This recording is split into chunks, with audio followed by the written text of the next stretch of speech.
Thank you everyone for joining this session. Basically, everyone might be aware that the Bitcoin world have already hit a massive milestone. Like out of 21 million Bitcoin that will ever exist, 20 million have already been mined now. So that's 95% of the total supply. And if you want to go more about it, you can just go to any of the website. Bitbo.io is one of them in which you can see how many is currently in total existence, how many Bitcoin left to be mined, and based on that, they are also showing the percentage of Bitcoin issued and how many Bitcoin per day we are mining right now. So these things are all the states you will able to see it here. And if you will go below, you can also see the whole graph in that, like before first halving, everything was going rapidly. Then halving done, then you can see some curve got down, then this will become this will become this, and this will keep happening when we will totally mine at 21 million. So even all these information, if you want to read it, you can go through this website and you can read about it. Now, the interesting thing, like if you have any other like okay, we are aware about how many bitcoins, but let us see how many users and all those things. Then maybe you can go to this website. This is the same website with the same different page. In that, they have also mentioned how many numbers of 106 million they have mentioned, but that is not the exact one because sometimes just for demo purpose we created so many accounts, right? So okay, so this is the Bitcoin owners, and these are the daily Bitcoin users. How many Bitcoin wallet has been already created? So that is 200 million. And if you will see above below, you will find all those information regarding it. So you can go through these, and if you will be having any doubts, anything, you can always ping on the group, and we will assist you further in case of any queries or doubt. Now, the another interesting thing for this month or in last few days that someone block like another block found using on demand hash rate. So first thing is, okay, what is on demand hash rate? We will cover it. And then we have here it is mentioned that a miner rented 6 petahash per second through Braiins Hashpower. We'll also see what Braiins Hashpower is, and pointing it to Parasite Pool. So the person who mined or the pool who mined this block was Parasite, and the block is 938713. And the roughly budget which is showing, because for see, either you have a physical hardware miner which will mine it, and let us suppose you have a miner, and if you don't have a miner, you can also rent it out. So if you're renting a miner, then you have to pay per second of the use. So roughly what they are claiming that they have just used a budget of $200, and in that they were able to mine a block which is 938713 and earning the 3.125 BTC subsidy. That because they were pure lucky, it will not happen to everyone. But yes, right now people are focusing more and more on rented um, miners. I have seen it. But before that, you might be thinking, I haven't heard about Parasite Pool. Like I have, if I will go in mempool.space. So as we have discussed mempool.space many times earlier in our sessions, we mostly see Foundry USA, F2 Pool, Binance, Brains is also right now showing Ant Pool, but via BTC is also very popular. But we haven't seen the Parasite Pool, right? The Parasite pool is a little smaller open source pool. Like if you will see who are those people who are using Parasite pool, most probably those would be the home miners, and most probably they are running Bitex or these type of open source home miners. Maybe some of them is Avalon and all those things, but most of them are running open source hardware. And the parachute pool have a very less chance to get a block. But someone they use Parasite pool have rented miner and then use this 6 petahash per second maybe for 24 hours, and he was able to mine successfully. And this is another block. That means before that itself, there was someone else who has already mined a block in just few days ago using a rented miner. So I have also put that link. Let me click and see.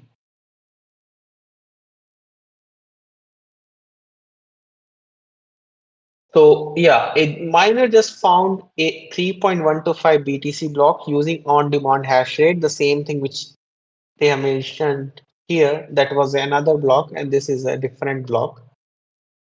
And in that, the person was renting out 1 petahash per second. See, they are saying $75 spent. Why and how they are calculating it, this we also discussed. The block was 938092.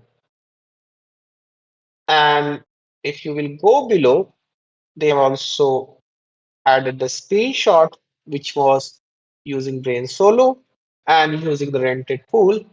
Even Scott, everyone might be aware of Scott, the founder of Bitex, the great hardware guy.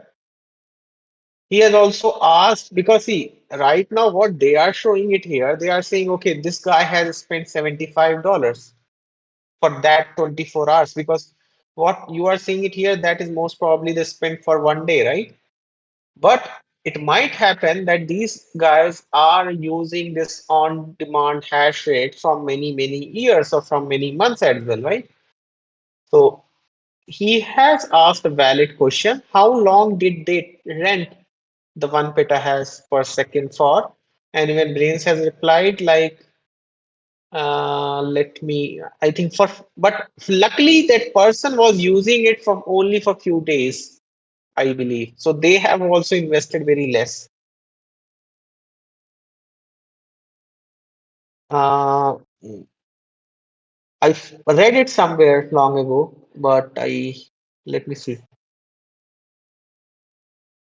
So here, okay, so it's around 7 days. You can see estimated, right? From where he's using the rented one. So around 7 days, but it is very, very unlikely like it will happen for everyone.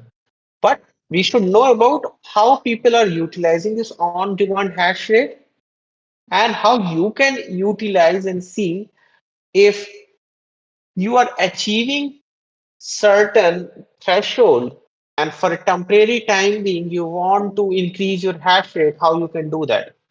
So the founder of Parasite is a pseudo name JK Sharp. Even if you want to use or utilize, like we can open maybe Parasite pool, so or we will see how many okay, parasite.space, this is the website. And if you will see here, they will also allow you, you can directly route all the rented hash rate. So the very popular one which people use, or I should say, uh, maybe the most known hash power broker is NiceHash. But the problem is they do black box. Means if you will go to NiceHash, so this is a hash rate marketplace. What happens?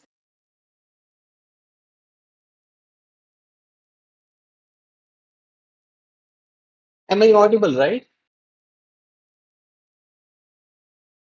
Okay. Go Oh, ahead. okay. I was just checking it. Okay.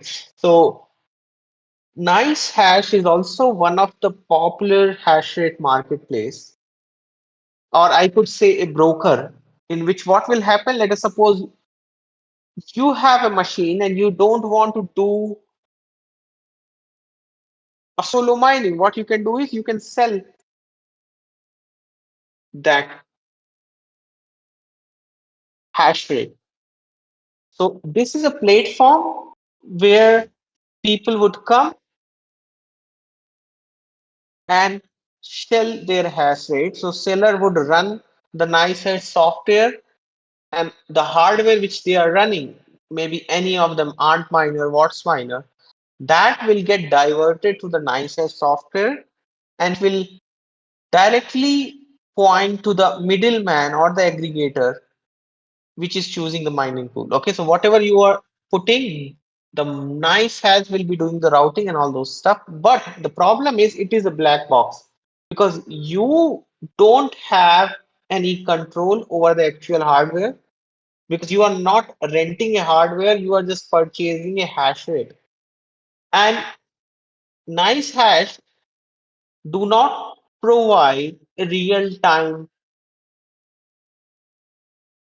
calculation. So what will happen? Maybe there is a fluctuation in latency. So you might be getting charged for 1 petahash per second, but ideally once you see on your pool, you might not be getting exact 1 petahash per second because there should be some fluctuation latency. There should be some rejected shares. Because of that, the whole connection would be unstable. So I don't use NiceHash. Even I might have used it long ago, but I don't use it right now. Even I don't know what they have done. But earlier also it was black box, and right now also it is a black box. Okay, so there is another one. Let us suppose I don't want to purchase the hash rate. I just want to purchase the machine because here the machine you will not see. Like people are not selling the machine. They are just selling, okay, do you need 1 petahash per second? We are going to provide that. So this is just like a stock market. There are some buyers, there are some sellers, and NiceHash is a broker here. Okay. But let us suppose you don't control the hardware because you don't know about the hardware. There is another website which is mining ring rentals. So if you go there, here it is a little different as compared to NiceHash because in NiceHash, like there is a hash rate buyers and sellers. Here you can actually list your physical hardware. Like if let us suppose I have five Aunt minus 21. Okay, I can list those here. I can mention that I have five Aunt minus 21 available from this day to this day for this much hours. And anyone who wants to use, they can rent, pay the rent, buyers pay the rent upfront, and then use the exact machine for a specific time and block. Means I will provide you the access for the machine, you will use it, you will add whatever the pool you want to set, and you can use it.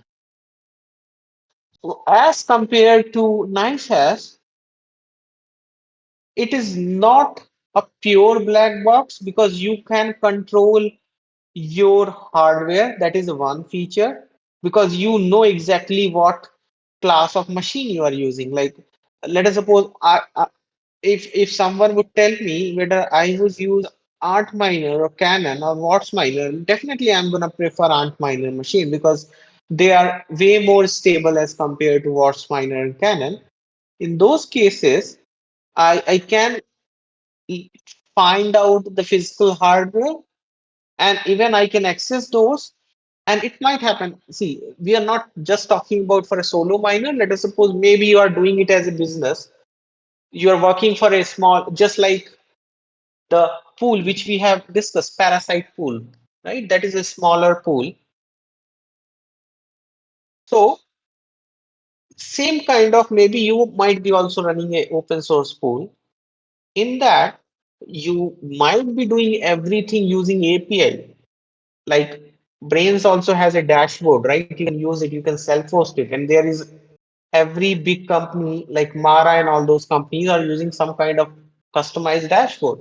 Smaller pools are also using some kind of dashboard. So if you're using some dashboard, you will be doing all those control using some API integration. So that means you will not be doing everything manually. Like I will go to the machine, I will type the IP, I will log in, and then I will put the pool's details. I will not do it manually once I have to handle 20 machines or 40 machine or 50 machines. I will have some dashboard or some kind of application which have some API calls. Through the API calls and through automation script that will handle everything, right? In those cases, what generally happens, like if you are using a smaller open source um, dashboard device or application, you may connect to Antminer or WhatsMiner, you may not connect to Canon. Okay, so in those cases, you will always choose the hardware which is compatible with your software. That is the one thing. You have a control in mining rig rentals. You have also options to choose which hardware you want to use. And second thing, you don't need to worry about the routing or rejected share and all those things because you are directly putting, because you can also see that where these hardwares are located. Let us suppose these hardware are located in Lugano in Europe or in Texas. So you can set the pool on nearer region. So you don't need to worry about routing and all those things. That is also plus point as compared to um, nice hash. The third thing is API integration. You can't do API integration in nice hash. In that you can do, so you can keep track of the things whether a rig is working fine, there is some issue, or it is not working 24/7. You can also get all those information using API. So you are pretty sure that what you are paying, you are getting all those facilities from the seller or not. And if there is any downtime, let us suppose uh, I took 5 Ant Miner S21 for one day, but it was down for 6 hours. So I will not be paying for 6 hours because through that it will be everything would be taken care. So that is one thing. Okay. Now the third option, which recently started, I think it launched in 2026 itself in January, and in Feb it came into the picture, which was Braiins Hashpower. That is the third. Means there are so many, but these three are mostly known, and I would say like people are using more often. So if you go to the hash power, Braiins hash power, so this is you can compare similar thing as nice hash. Means in nice hash there is a marketplace, right? So similar thing in brain hash power also there is, here you will see the bits and here you will see the ask. Okay, and you can also see it in sats. Even if you want, you can also change it to the BTC or in fiat as well. So how you have to add it? You just need to create an account, and the account will get synced with your Telegram, and they will give you a BTC address. In that, you can directly add your BTC or sats because it also supports the Lightning Network, and then you can purchase. Like here, it is showing for 10K sats, maybe you will be getting 2 petahash per second for around 2 hours. Okay, means 2 petahash per second for 2 hours. And if you need it for more, you can calculate it. So roughly, I have calculated last time, like if you want to use it 24 cross 7, roughly For 1 petahash per second, it will come around $70. $70 for 24 hours roughly, but it keeps changing because it depends on the bidders. If bidders and sellers are higher, the price will also increase more. Okay. Now, difference from Braiins to nice hash, because it is pretty, because here you are also not seeing. So this guy is selling 1 petahash per second, but I can't see whether he is using Antminer, Wattsminer, Canon, or some other ones, right? I could not able to see it. So this is more kind of nice hash, but in nice hash there was some disadvantage. Like that is fairly like a black box. You can't see, you can't control the actual hardware, all those things. But they also don't provide the API integration itself.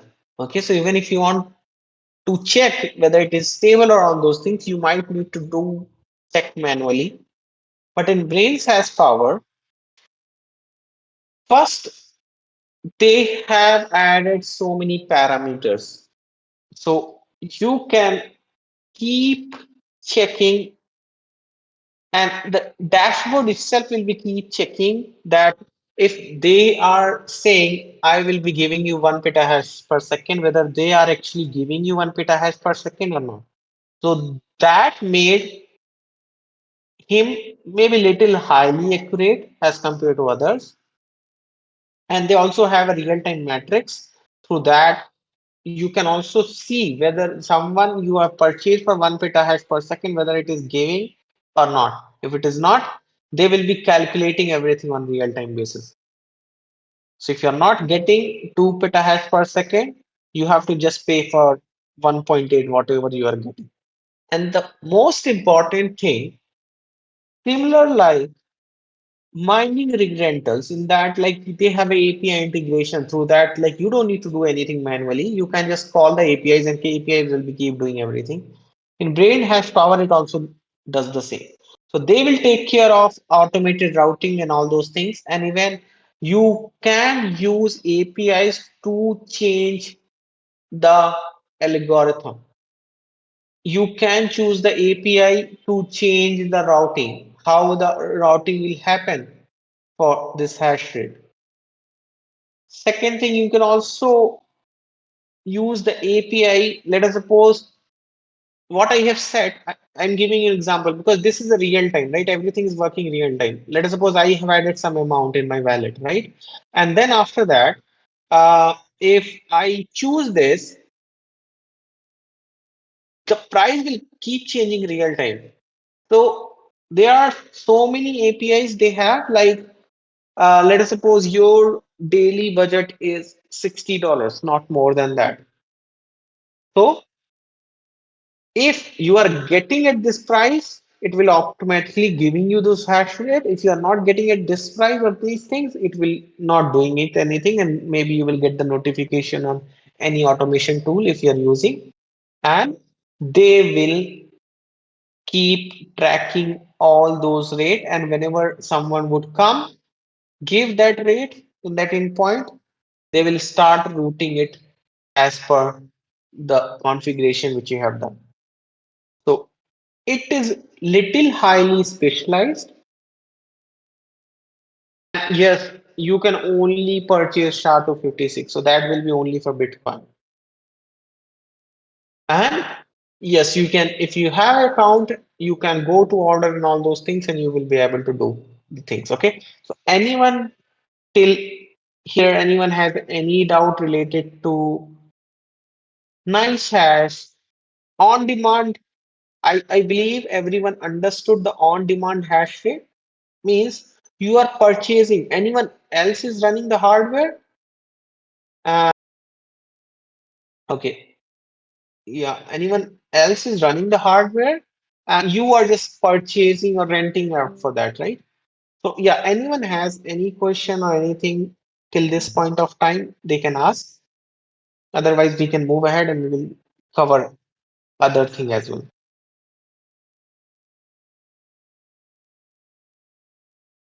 Okay, so now moving further, when should you use it or whether we should prefer it or not? So this is also a luck-based thing. Let us suppose sometimes we have seen the difficulty or the hash rate of overall hash rate will go down, right? So it depends whether you want to use in a long term, definitely it will not be profitable. I would not recommend anyone to start investing money and renting hash rate until or unless you are an astrologer and you know like which day is very good for you or which time is very good for you. Definitely you can try your luck, but in a long term I will not recommend anyone. But do I use it? Do someone else use it? Yes, people use it sometimes. I might also use sometimes once I see like okay the prices are less because it is only demand and supply game, right? Let us suppose my one like I just want to reach like 10 terahash per second for a second, right? I might have more chances in this time frame. I cannot add another hardware in that time frame, but I keep analyzing it then maybe for a short time, just for trying my luck, maybe I will purchase it and I will run it for a second. That also my hardware would be running or someone else hardware would be running. Along with that, we will add extra hash rate. So total hash rate will get increased and that may increase your chances of hitting a block. Okay. So yes, people use that. I have seen many people is using that and many people got also. But then you have to be aware that you have certain software through that you can real time monitoring and don't add so much money on the wallet and all those things. Okay. So that is the one thing. If you are going for long term, definitely no. Better purchase a hardware and run it. Or if the electricity pricing is very, very high in your place, then you may go with renting a hardware in which you can access the hardware and all those things. But don't put a huge deposit on all those things. I am against it and I don't believe on that because once you don't have a hardware, what you are seeing on the hardware dashboard, maybe that would be tweaked. You have to keep tracking your pool, whether you are getting the exact hash rate or not. So that is also a little bit tricky. So it's always better to have a hardware which you are keep running for your solo mining pool. But it's a great choice whenever you want to increase your chances for a short period of time once you are seeing the opportunities there and you can't purchase the hardware for a short period. Definitely renting can help you. And I think the same reason they also were lucky and were able to make the 3.125 BTC just putting $200 more. So that will just increase your chances. Okay. Now, second most important thing, which you might be seeing, uh, or you might have seen about it. Uh, anyone is aware of Eric Trump?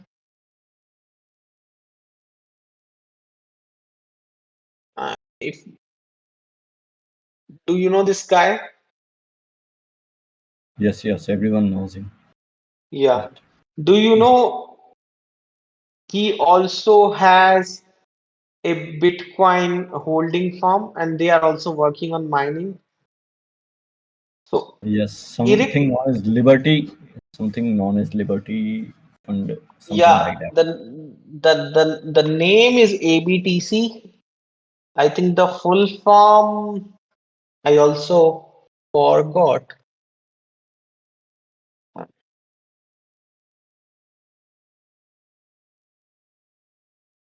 ABTC, what? American Bitcoin Corporation. Okay, so if you see the recent news 1 week ago, see if you remember last week we have discussed most of the companies, including Mara, they are pivoting towards AI because the profit is getting little swing And that is one thing. And second thing is, like, for them, AI is little bit more profitable because those are businessmen, right? And let us suppose I need to sell something, and if someone is giving me good rate for, just like a job, right? If I'm doing a job for one company and another company approaches me and say, okay, the same kind of good work you have to do, maybe the less hectic, and I will be paying more for the same hours of effort, I will shift it, right? Or most probably people will shift it. The same way, most of the companies like Mara and all those companies are very, very popular. They are moving away. I'm not saying moving fully away, but what they are doing, they are just now like earlier, all the 100% electricity or 100% machines they are using towards Bitcoin mining. They are slowly moving 5% towards AI itself because AI is in demand. But in contrast, if you see this news, so let's see this news. Uh, so they have purchased miners, okay? So they are focusing on Bitcoin mining.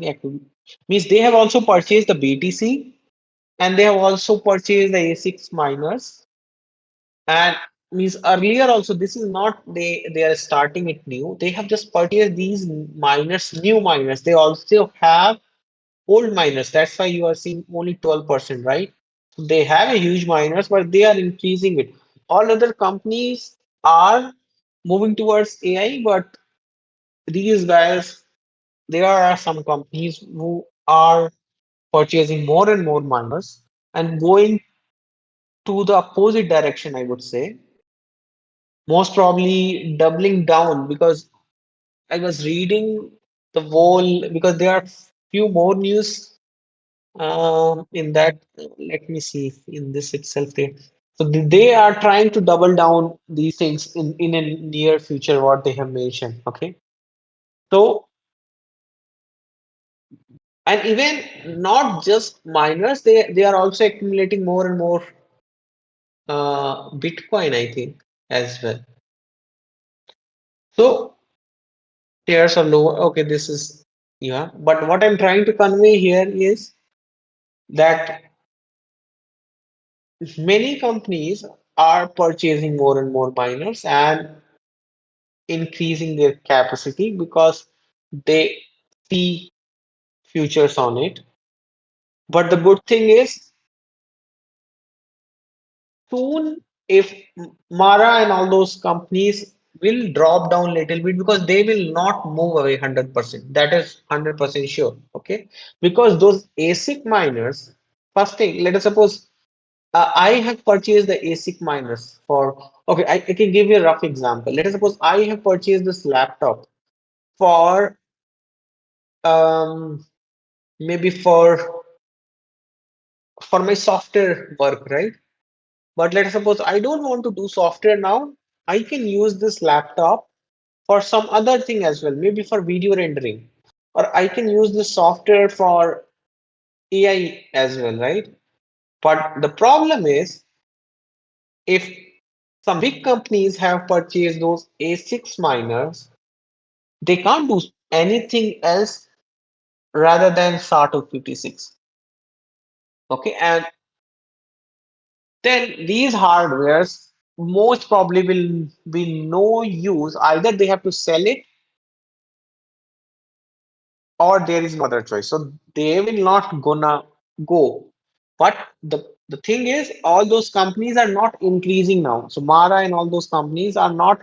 If even if they are generating the profit, earlier they were purchasing more and more miners and adding it in their bucket list.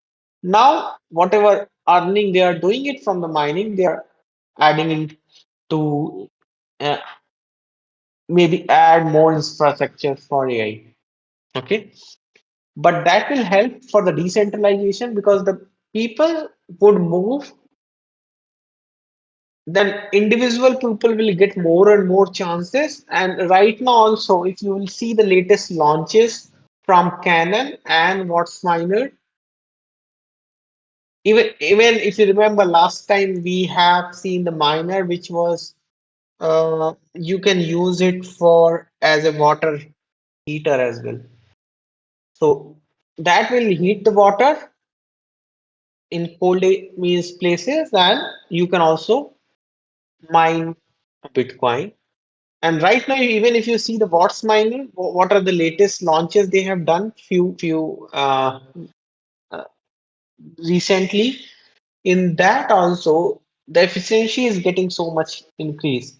So what I'm guessing, maybe the small miners which we are using, once the ASIC will get upgraded, then those miners, just like I think Brains are not Brains, uh, Future Bit has recently launched their Apollo 3rd. And if you will see the hash rate, I think the hash rate is 18 terahash per second, right? That is also very huge if you will see, because this is not a big machine like um, Antminer, Wattsminer kind of thing, right?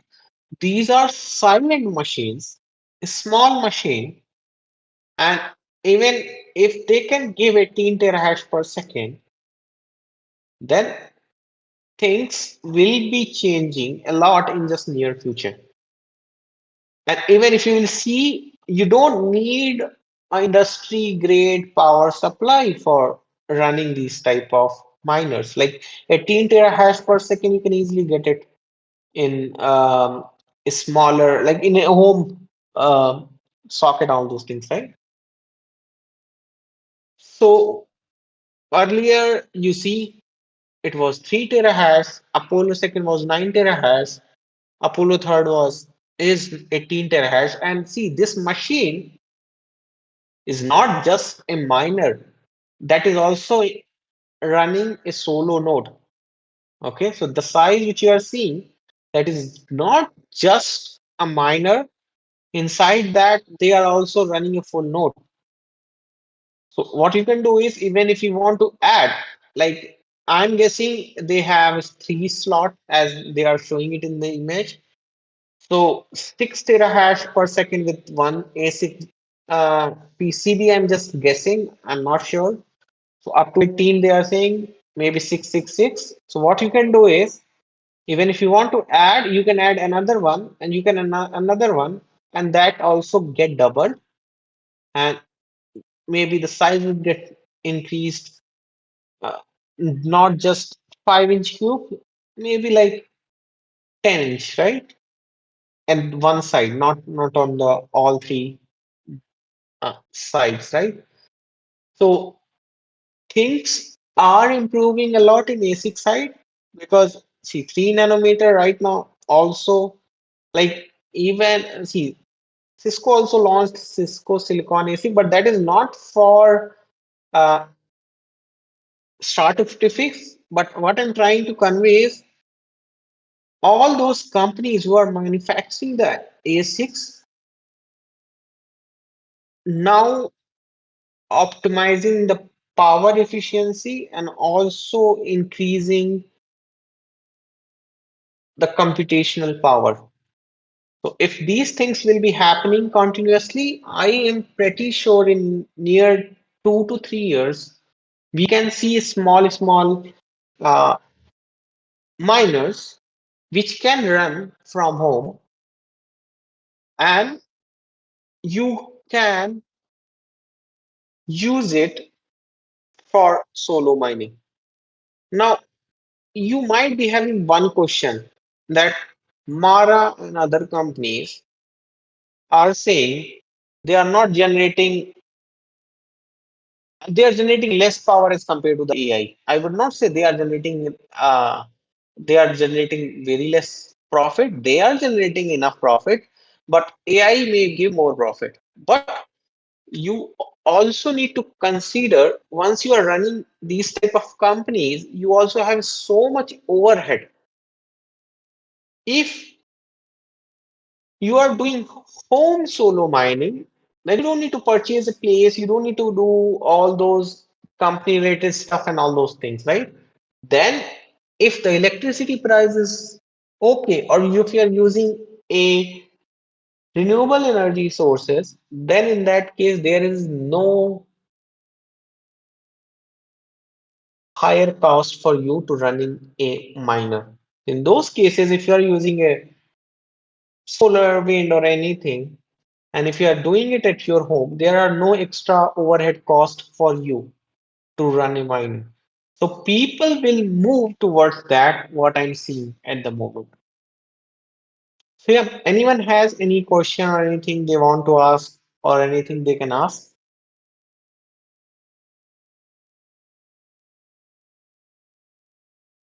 Or any question regarding any of the minor or anything you or the previous session also. I remember. Yeah, Yep. yeah. Yep. Please. Anyone has any? Okay. Um, Good afternoon, Shivam. So, Sure. I wanted to find out, um, hash core tray is like all you need to set up a mining site, or there are other peripheral connections that you might need. Like, does is it all you need? And can you explain some of these terms like a 18? I don't know. I'm a bit not conversant with some of these Sure. terms. Can Sure. you? Sure. I can explain you. So I may use paint. So maybe you will get a little bit better idea. Okay. So we will take a simple scenario. So let us suppose you want to do solo mining.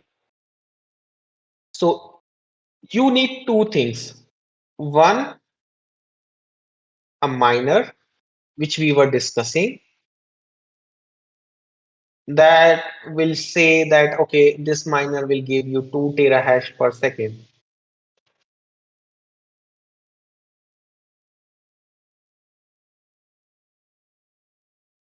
Then you also need a solo pool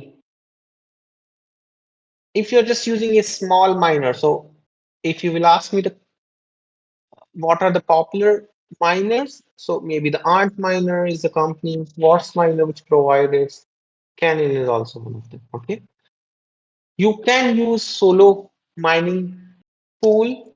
There are so many. CK pool is very popular in one of them. So yes, to start solo mining, you just need a one. Even let us suppose leave about the Ant miner, Watts miner, Canon. You can also take Bitex, and in Bitex, you just need to configure. So let us suppose you purchase this device.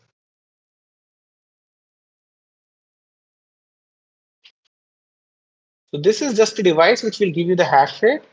So let us suppose you have purchased this device. This is giving you some hash rate, and you just need to connect this device to CK pool.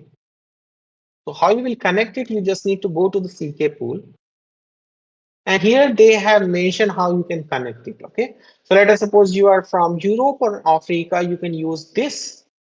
If you are from uh, Australia, you can use AU Solo CK pool, and if you are from US, you can use this solocpool.org. Okay, you might ask, okay, what is the difference between all these three? So only difference is latency. Think like this, like you have a server in US. So if you are in India, you are pinging that server, it may take more time to reach that server, right? So the same way solo CK pool, and you need to configure few things which they have mentioned it here. Like if you will go in the configuration, you might need to point your miner to here or here. So there they are mentioning. So if you are using high difficulty, so if you are doing solo mining and small miner you are using, most probably you will be using this port 3333. And if you are using a bigger miner like Ant miner and all those things, or you want high difficulty port, that would be 4334. So you just need to configure few things in the miner and you are good to go. Yes, you just need to start solo mining, you just need this device, miner, a small miner. or any kind of miner, or the which will give you the terahash. You can connect with any solo mining tool, but as you're using his service, so what they say, like, okay, if you're using it, maybe I will charge you 1-2% off once you hit a block.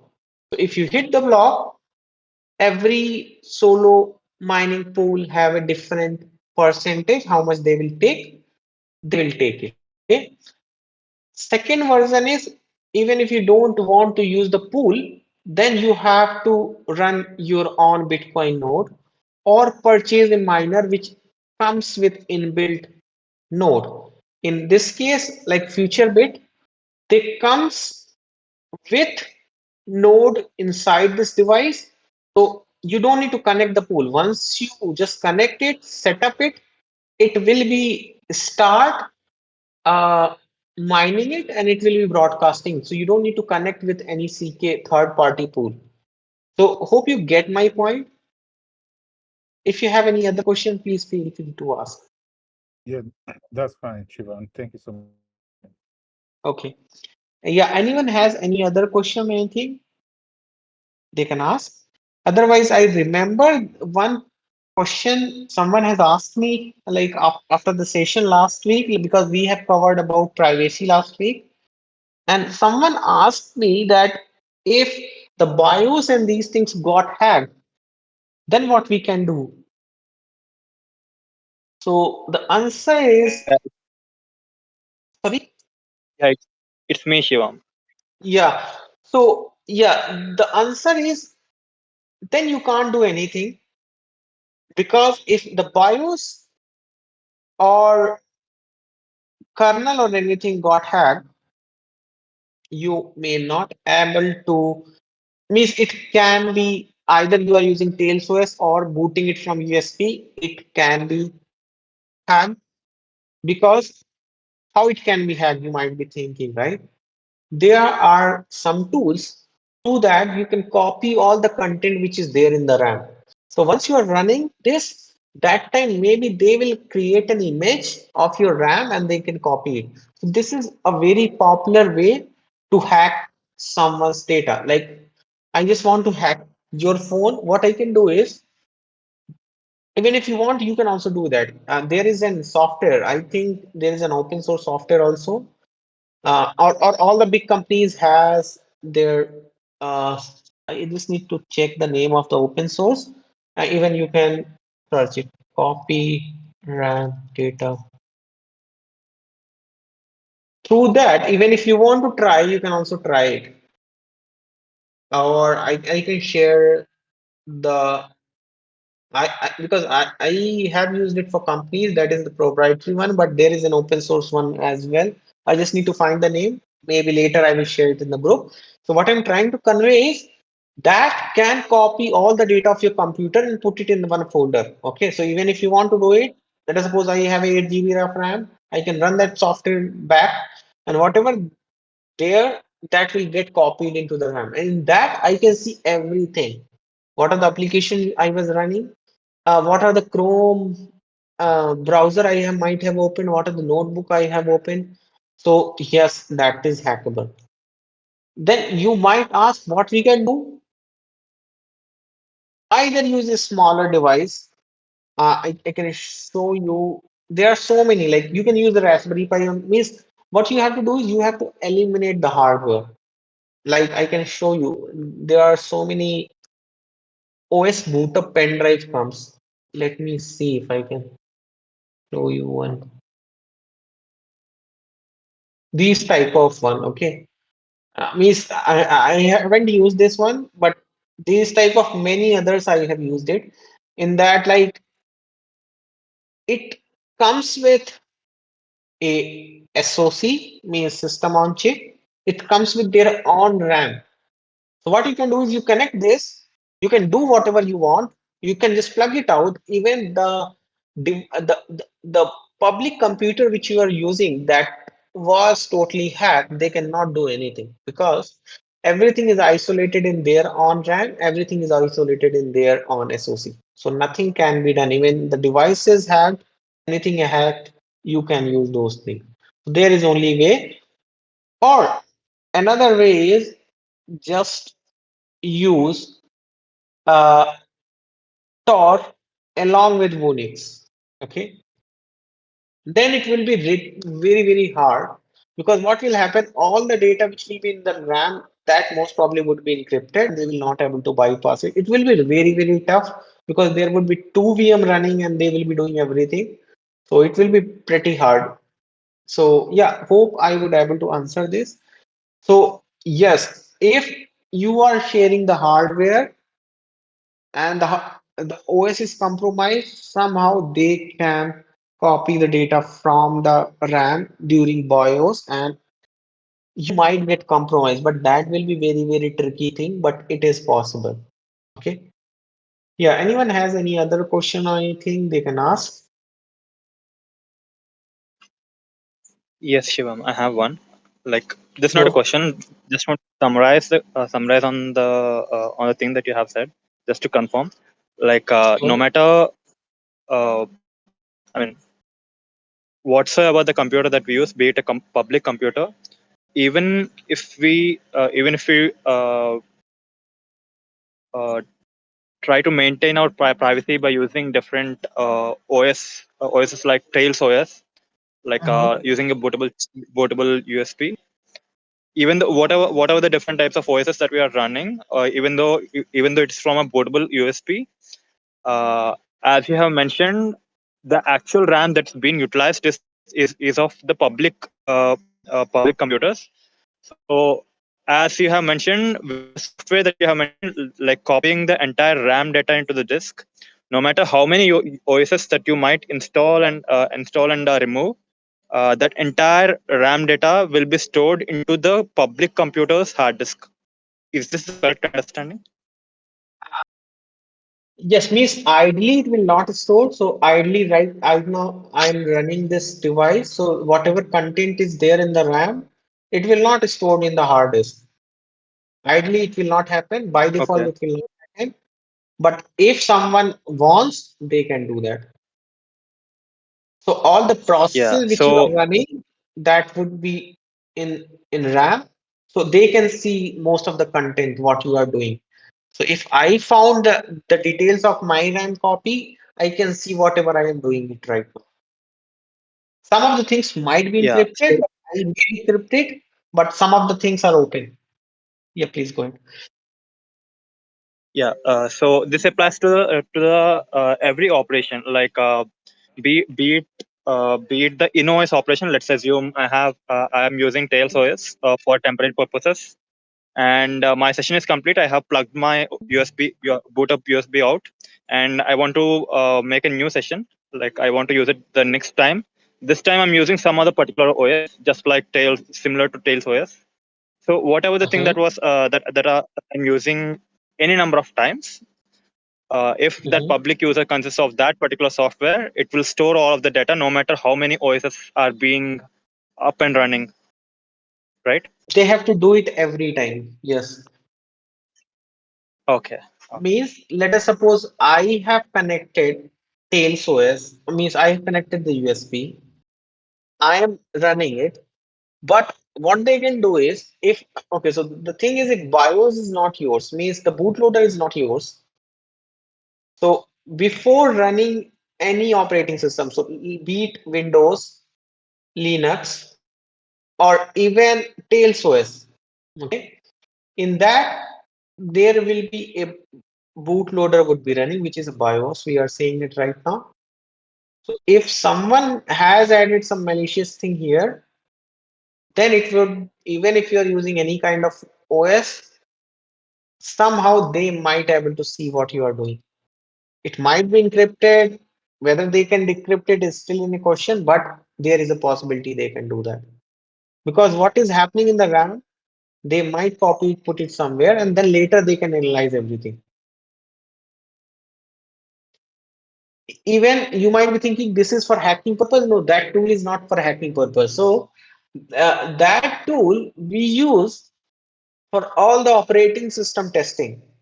So initial purpose for that tool was this, but hackers is always one step ahead.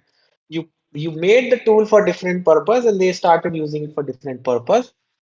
Now many people are using it. Even let us suppose if something got crashed and you want to see. So I can give you an example. Maybe all people can relate. At least everyone knows once device got reboot, everything from RAM will get erased. Random access memory, right? It will get erased.